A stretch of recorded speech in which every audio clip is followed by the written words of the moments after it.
Los periodistas. Los Está periodistas. bien.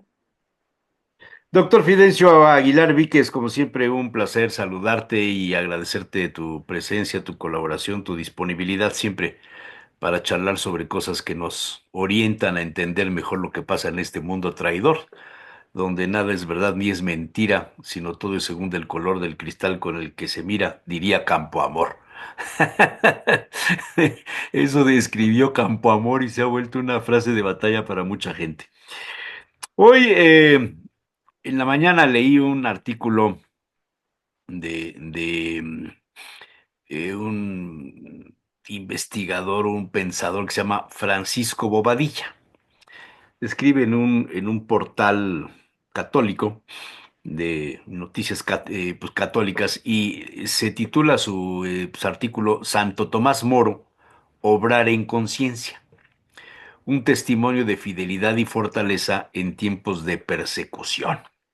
El primer párrafo dice: la figura de Santo Tomás Moro es cautivadora. Humanista, jurista, político, canciller del Reino de Inglaterra 1529 a 1532, fiel y verdadero súbdito del rey, cabal fiel católico, pagó con su vida lo que en conciencia no podía admitir en los tiempos turbulentos que le tocó vivir durante el reinado de Enrique VIII.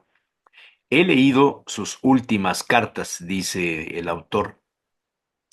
Particularmente significativas son las que escribió desde la Torre de Londres, en donde estuvo prisionero del 17 de abril de 1534 al 6 de julio de 1535, día en el que fue decapitado luego de su condena por alta traición. Y empieza a rescatar una serie de conceptos de Tomás Moro, donde dice que en conciencia Moro no podía prestar juramento a algo que le estaban pidiendo, pues consideraba que no se trataba de unos simples actos de naturaleza política con los que se podría estar de acuerdo o no, como en cualquier asunto político, sino que eran actos que ofendían a Dios y su mensaje en temas esenciales. Esos temas eran la naturaleza del matrimonio y la apostolicidad de la Iglesia Universal, asuntos que Moro entendía que no eran competencia el poder político y sobre cuyo sentido no debía exigir a sus súbditos anuencia obligatoria. El artículo es bastante más largo que lo que acabo de leer, Ujú. pero me hizo pensar y me hizo sugerirte este tema de lo que significa la libertad de conciencia.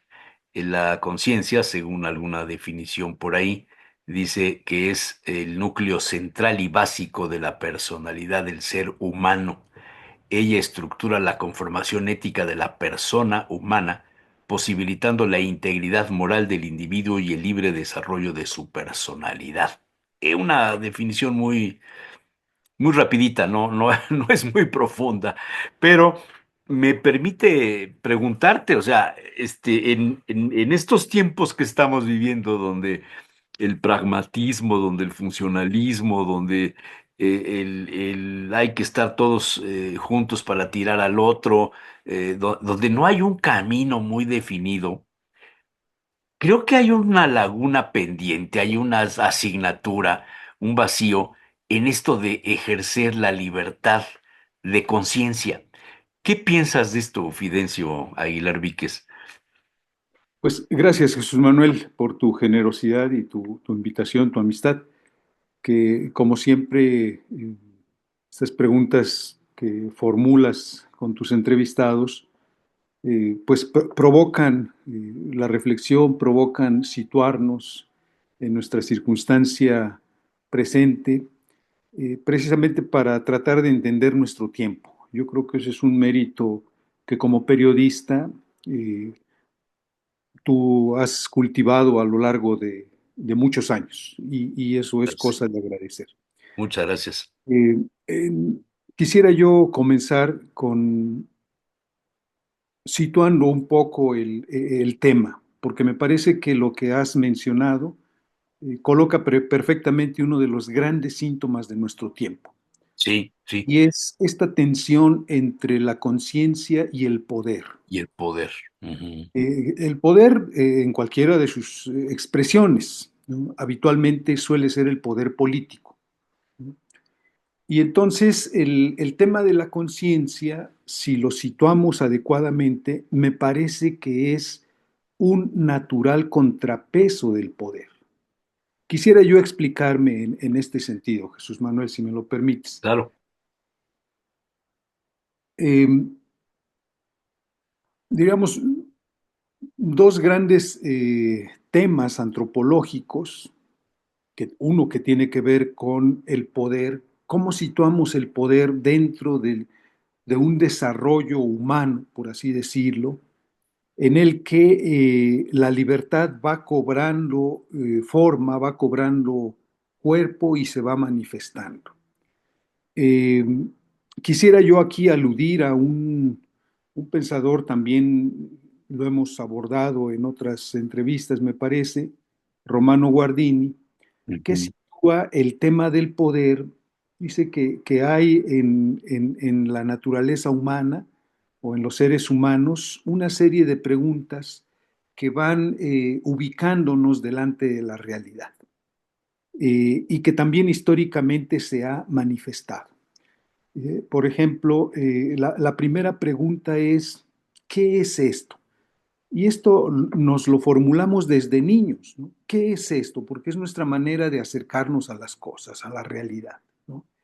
Y esa pregunta, ¿qué es esto? Pues es una pregunta fundamentalmente filosófica, fundamentalmente ontológica, como dicen los filósofos. ¿Qué es esto? Alude un poco a buscar en qué consiste una cosa, la esencia, la naturaleza, la dinámica, el ser mismo de las cosas. Y después hay una siguiente pregunta que es, ¿cómo funciona esto? Y esta pregunta ya no se ubica en el ámbito filosófico de las esencias, sino en el ámbito y en el terreno práctico de las técnicas, los saberes, la ciencia y la tecnología, que es la técnica científica. ¿Cómo funciona esto? Es una pregunta que lleva a la observación, a la manipulación, me refiero a de las cosas, para entender cuál es su dinámica, ¿no? Cómo funcionan finalmente. Son preguntas que responde la ciencia, que responde la tecnología, cómo funcionan las cosas. Y también existencialmente, cómo funcionan las cosas de la vida. Es un poco, diríamos, eh, la naturaleza de esta pregunta y su posible respuesta. Pero después, dice Guardini, hay una siguiente pregunta que tiene que ver no tanto por el ser o la naturaleza de las cosas, ni por su funcionamiento o funcionalidad, sino que tiene que ver con el sujeto mismo que considera estas cosas. Y la pregunta es una pregunta de cuño moral, que tiene que ver con la conciencia, que es nuestro tema. ujú. Y es, si yo entiendo que estas cosas funcionan de esta manera, pero quiero llevarla a este punto, a estos propósitos, a estas finalidades. Y la pregunta no es cómo funciona esto, sino, ¿me es lícito Ajá. llevar esto a donde me propongo? ¿Me es válido conducirlo allí con estos medios? Y entonces la pregunta ya aquí es una pregunta ética, es una pregunta moral porque plantea el tema de la licitud. Claro que a través de las preguntas previas, las personas reflexionamos, las personas conocemos cómo funcionan las cosas, pero esta pregunta es de una naturaleza distinta, es si lo que yo quiero hacer con esto es lícito, si los fines y los medios que yo planteo para poder hacer esto me son lícitos. Es la pregunta ético-moral. Y aquí tiene que ver con el tema de la conciencia, pero en el sentido de la conducción práctica, de la tarea moral concreta. Hay que hacer notar que el tema de la conciencia, obviamente, cuando hablamos de la conciencia, pues hablamos de la inteligencia humana, hablamos de la razón humana. ¿No? Y claro que la razón está, la inteligencia humana está involucrada en todo lo que las personas hacen, ¿no? O todo lo que hacemos como personas. Cuando conocemos, pues hay conciencia, ¿no? Es una conciencia cognitiva, ¿no? Cuando observamos, hay conciencia, pues es la razón humana que está observando cómo funcionan las cosas. Pero este tipo de conciencia ético-moral es la que nos permite visualizar si la acción concreta que nosotros vamos a llevar a cabo es o no, es o no lícita. ¿De acuerdo a qué? De acuerdo al orden de las cosas y de acuerdo a nosotros mismos. De ahí que la conciencia tenga una validez incluso delante de la funcionalidad de las cosas, incluso delante de todas las cosas. Y me parece que el artículo de Bobadilla, cuando destaca la figura de Tomás Moro, es lo que pretende hacer, lo que pretende resaltar, cómo Tomás Moro, en esta época en la que él vive, que es de 1478 a 1535, que es cuando lo ejecutan. Sí, sí, sí. O sea, ¿No? el negarse a ejecutar una orden que violenta la conciencia de quien debe ejecutarla. Sí, así es, porque la conciencia, es más, simultáneamente, en ese mismo tiempo, hay otro personaje que también destaca el tema de la conciencia frente al poder y frente a sus posibles abusos. Me refiero a Fray Bartolomé de las Casas, que curiosamente Tomás Moro en 1516, el mismo año que Bartolomé de las Casas publica el Memorial de Agravios, eh, Tomás Moro publica Utopía, que es su obra magna. Obra magna, sí. Entonces, es curioso cómo esta coincidencia, ¿no? En una época, pues, estamos hablando de finales del siglo XV y la primera parte del siglo XVI, que es propiamente la modernidad, ¿no? Los albores de la modernidad, ¿no? Que precisamente colocan el tema del poder como el poder se impone finalmente. Pero aquí hay dos planteamientos, el de Moro y el de las Casas, que señalan, no, no, no, frente al poder, el límite del poder es la conciencia. Y la conciencia en ese sentido tiene un valor enteramente completo para enfrentar al poder, porque eh, Moro fue encarcelado en abril del año previo a su ejecución, 1534, porque se negó a firmar un acta de supremacía de De Enrique VIII. Enrique VIII.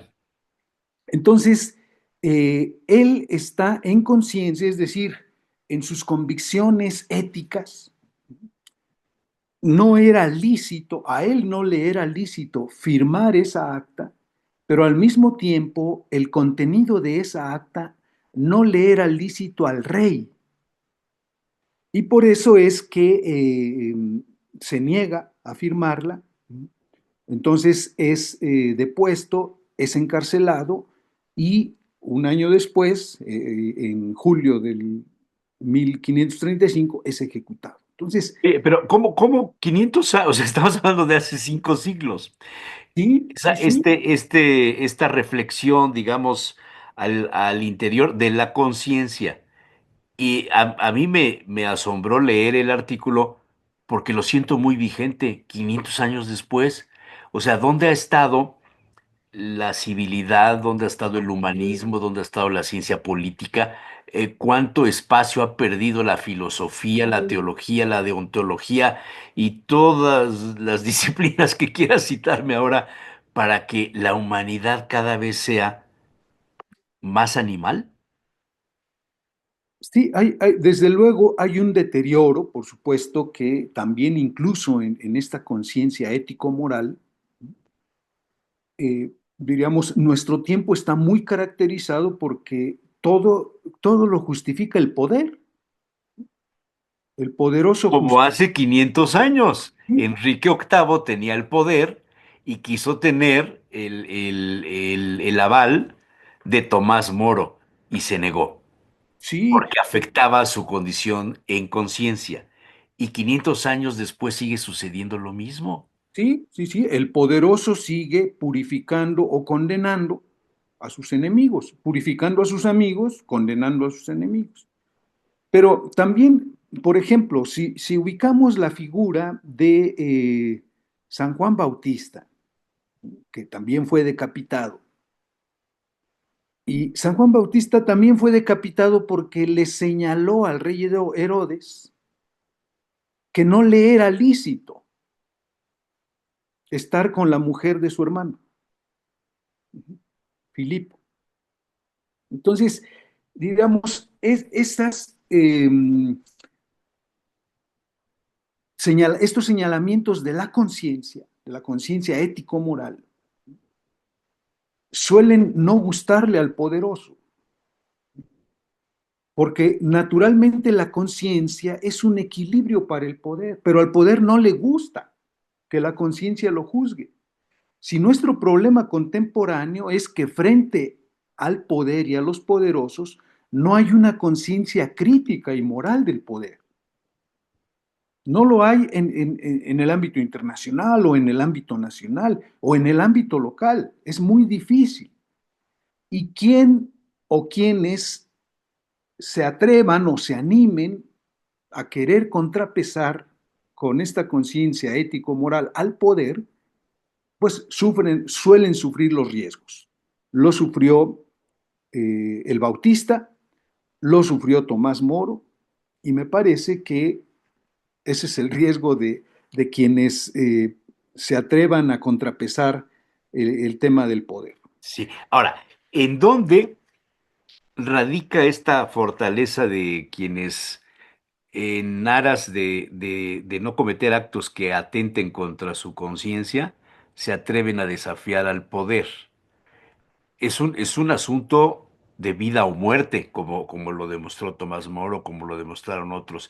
Incluso me atrevería yo a poner un ejemplo en el caso mexicano, en la época de la cristiada, quizá, ¿no?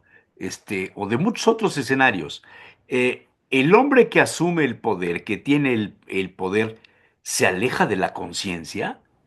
Y no quiero hablar de casos locales poblanos porque podríamos hablar de algunos amigos comunes. Pero hay algo que el poder envenena y hace que pierdas la conciencia.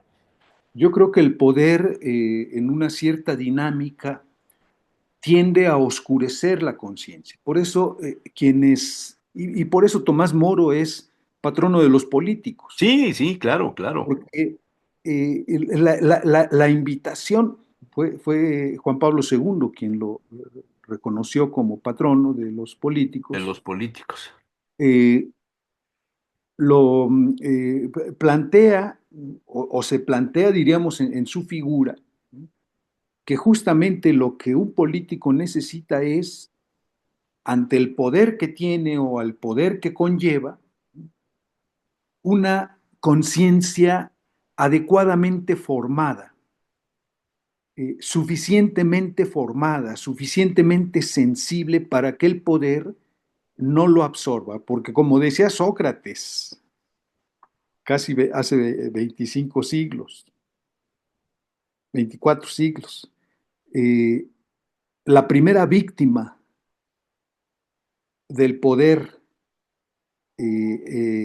suele ser el poderoso, porque es el primero que apaga su conciencia o es el primero que subordina su conciencia al poder. Cuando la conciencia es lo que le da mayor libertad a la persona, cuando la conciencia es la que modela y configura la humanidad de la persona. Entonces, cuando el poderoso depone su conciencia frente al poder que maneja o frente al poder que tiene, entonces elimina esa pregunta de la licitud, ¿me es lícito? Por la sustituye por la pregunta previa, ¿cómo funciona esto? Y lo que le importa es la funcionalidad. La primera reflexión que has citado, ¿no? En tu Así intervención. es, que es una reflexión de Romano Guardini, ¿no? Que dice cómo van emergiendo estas Sí, sí, sí, preguntas sí, sí. hasta llegar Sí. a Oye, pero coronar. entonces, cuando los políticos, sobre todo ahora en el régimen que estamos viviendo los mexicanos, te citan como la raíz, como el sustento de sus decisiones, la concepción, para mí no bien definida nunca por los actores, del humanismo mexicano. O sea, el humanismo mexicano puede ser diferente del humanismo griego, del humanismo francés, del humanismo mundial. O sea, un apellido para el humanismo? Entonces, la conciencia también, la libertad de conciencia también tendría un apellido. Mira, yo creo que hay allí una confusión, una equivocidad, porque un genuino humanismo, es decir, aquello que promueve la realización humana de las personas humanas, por supuesto, ¿no? Por supuesto. Eh, es un humanismo universal, o sería un humanismo, tendría que ser un humanismo universal, para que en esa universalidad todos los seres humanos podamos reconocernos iguales, reconocernos en libertad y reconocernos incluso como hermanos, en fraternidad, que esa ha sido una de las grandes aspiraciones de la modernidad, pero que no lo ha logrado. Y no lo ha logrado porque precisamente el poder ha terminado absorbiéndolo todo, sometiéndolo todo, inclusive a la razón. Y a, Déjame hacerte una pausa para plantearte una pregunta mientras abro la puerta. A ver, ¿cómo es posible que el poder con control o sin control, con contrapeso o sin contrapeso, vaya eliminando la conciencia? Citaría dos ejemplos rápidos.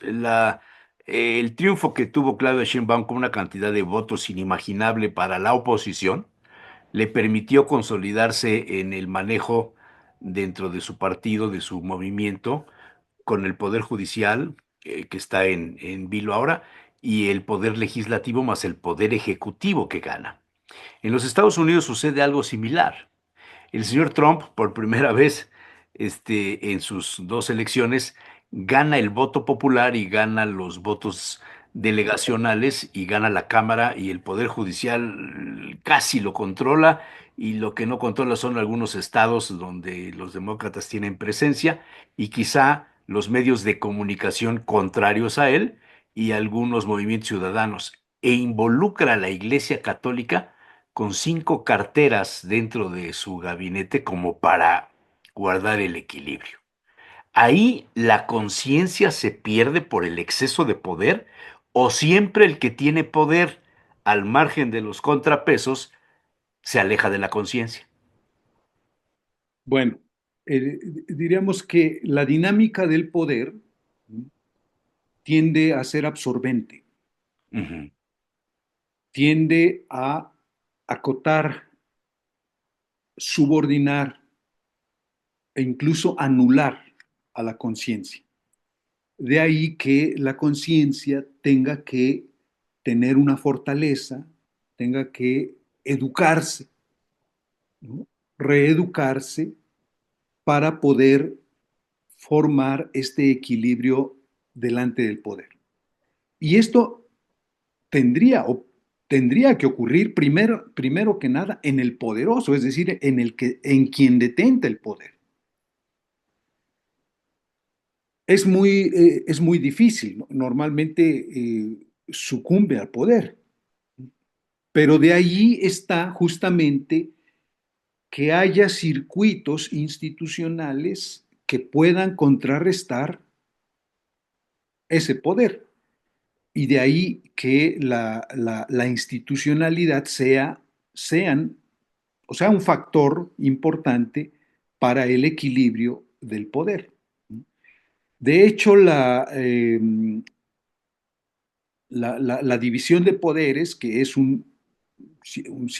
hasta cierto punto es un logro de la modernidad, pero porque la institucionalizó, pero ya estaba en germen, ya estaba planteado previamente a la modernidad. Lo que pasa aquí, para el caso mexicano, pienso yo, y para el norteamericano, por ejemplo, y para otros, ¿no?, dentro del globo, es que si no hay una institucionalidad que soporte esa división de poderes, ¿no?, porque históricamente nos hemos dado cuenta que cuando hay división de poderes, los pesos y contrapesos eh, suelen ser funcionales inclusive. Y Evitan eso los excesos, evitan los excesos. evitan los excesos. El tema es aquí cuando hay una homogeneidad, además una homogeneidad ilegítima, Jesús Manuel, eso hay que señalarlo, porque una cosa es que haya truculencias legales para poder formularlo, como hacen los poderosos, ¿no?, y otra cosa es que eso dé legitimidad. La legitimidad es de dos formas en general, de acuerdo a la doctrina política: legitimidad en el origen y legitimidad en el ejercicio. A veces piensan los poderosos que porque llegaron al poder con una abrumadora mayoría de votos, ya eso los legitima en el ejercicio, cuando son dos cosas distintas. O viceversa, ¿no? Nosotros tenemos el caso en México de Salinas, que llegó bastante cuestionado en el 88, con unas elecciones muy opacas, muy oscuras, muy deterioradas, sin gran certeza. Llegó realmente bocabajeado. Él quiso legitimarse a través del ejercicio, a través de la acción, a través de concertaciones con diversos sectores, y lo hizo. Y, pero ¿qué pasó? Su ilegitimidad de origen, él quiso legitimarla en el ejercicio. Para unos lo logró, para otros no tanto, pero en general me parece que inició un camino de transformación del nacionalismo revolucionario a un nacionalismo más acorde con la modernidad. Estamos hablando del 88, 89. Nosotros a nivel del globo, en esa época el comunismo se colapsaba. El comunismo soviético, el Y comunismo... la caída del muro de Berlín, etcétera. En América Latina surgió con efervescencia la ola democrática, la tercera ola democrática. Y de ahí se pensaba, pues ahora sí la democracia va a tener sus eh, modos de realización, y entonces generó una cierta fascinación. La verdad es que la democracia, como no resolvió los temas de pobreza ni los temas de violencia en la región, pues fácilmente se llegó a la decepción de la democracia. Las encuestas del Latinobarómetro a nivel América Latina y a nivel México, medidos por estas mismas encuestas, van señalando un desencanto por la democracia. Es decir, las jóvenes generaciones ya no están entusiasmadas por la democracia.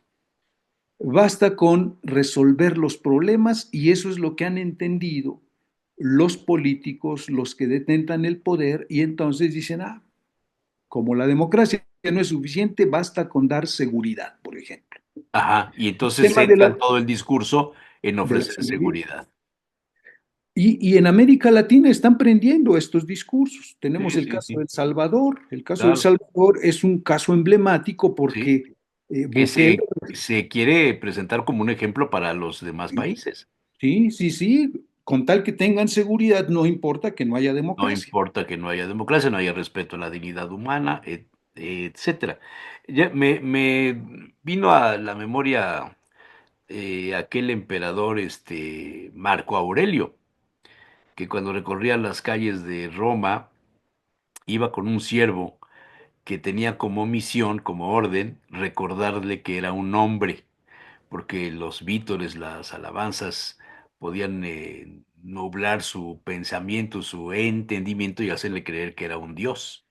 Y entonces Marco Aurelio tenía a alguien que le iba diciendo constantemente que era un hombre. Esta sería la parte perdida de la conciencia, que te recuerden que eres un mortal. Sí, y yo creo que eso es importante porque la conciencia es un factor de humanización y de reconocimiento de la humanidad, del poderoso y del débil, del poderoso y del ciudadano, vamos a decirlo así. Porque eso, por un lado, le recuerda al que detenta el poder que no por tener poder se vuelve otra entidad, no por tener poder se vuelve una divinidad, como ocurrió con los emperadores romanos, por cierto, que se consideraron divinos y luego quisieron divinizar sus decisiones. Calígula, por ejemplo, que llega a nombrar tribuno a uno de sus caballos. Sí, sí, sí, sí, sí. Entonces, estos excesos precisamente son cuando la conciencia se anula, se elimina y lo que provoca es un detrimento de la humanidad, del poderoso y de los que le rodean. Entonces, el resultado de esta falta de conciencia ético-moral es la inhumanidad en el ejercicio del poder, la deshumanización. Y creo que es lo que ocurre cuando el poderoso ya no es capaz de escuchar la conciencia de sí mismo, ni la conciencia, sobre todo, de los marginados, de los débiles, de los vulnerables. Y creo que eso para cualquier sociedad es un riesgo enorme, porque entonces esa sociedad entra en un declive, entra en una decadencia, como ocurrió, por cierto, con los emperadores romanos, que fueron los que cavaron la tumba del imperio. Es curioso eso, pero históricamente eso ha ocurrido. Y suele ocurrir, las primeras víctimas son los poderosos. Y claro, en esas secuelas golpean a los más vulnerables, golpean a los pobres, golpean a los marginados. Y creo que allí como sociedad es importante por eso generar una conciencia crítica y moral del poder a partir de la sociedad misma. Eso Eh, me parece que sí sería un elemento de humanismo. Yo no lo regionalizaría, Jesús Manuel, ¿no? Como si es cierto que los pueblos pueden aportar a un humanismo universal. ¿No? Grecia aportó, Roma aportó, el medioevo aportó, la modernidad aportó y los pueblos aportan aportan, a la claro, humanidad. claro, claro. Pero eso no Francisco, significa que tengamos que regionalizar, ¿no? sí, sí, sí. Son, Francisco Bobadilla cierra su artículo con un parrafito.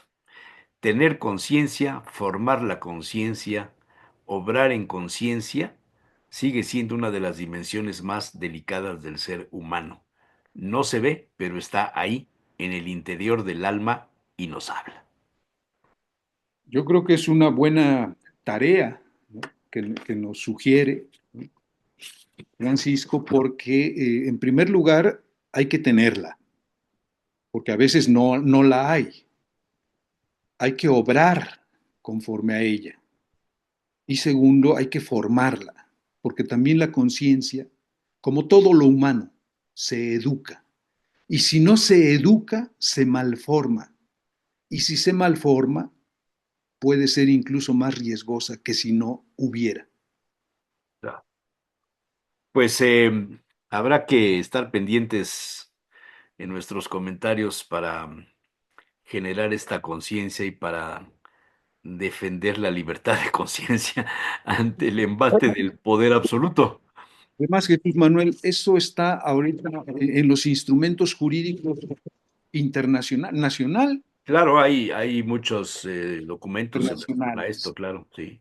La Carta de los Derechos Humanos, ahí Claro, está, claro, pero claro. también Los derechos de los niños, los derechos la de... Sí, sí, Declaración claro, hay una Interamericana serie de los Derechos de Humanos. En estos documentos. instrumentos Y que tiene que ver también con la libertad religiosa, ¿no? tiene que ver con la libertad religiosa, con la libertad de pensamiento, con la libertad de reunión, la libertad de De expresión, culto, libertad de culto. de culto, así es. Muy bien, Libertad religiosa es una trilogía interesante, ¿no? La libertad de interesantísima, conciencia, la libertad de pensamiento y la interesantísima, libertad religiosa. interesantísima. Pues Fidencio, muchas gracias. Hoy breve, pero muy sustancioso y que nos deja un buen sabor de boca. Pues solo fue una provocación de tu parte, Jesús Manuel. Creo que eso es un paso muy importante. Eso. Bueno, pues ojalá y sirva de algo esta hoy breve aportación, pero muy profunda y llena de mucho contenido. Muchísimas gracias, doctor Fidencio Aguilar Víquez. Te mando un Rayo, fuerte abrazo. Manuel, gracias a ti por la invitación. Gracias.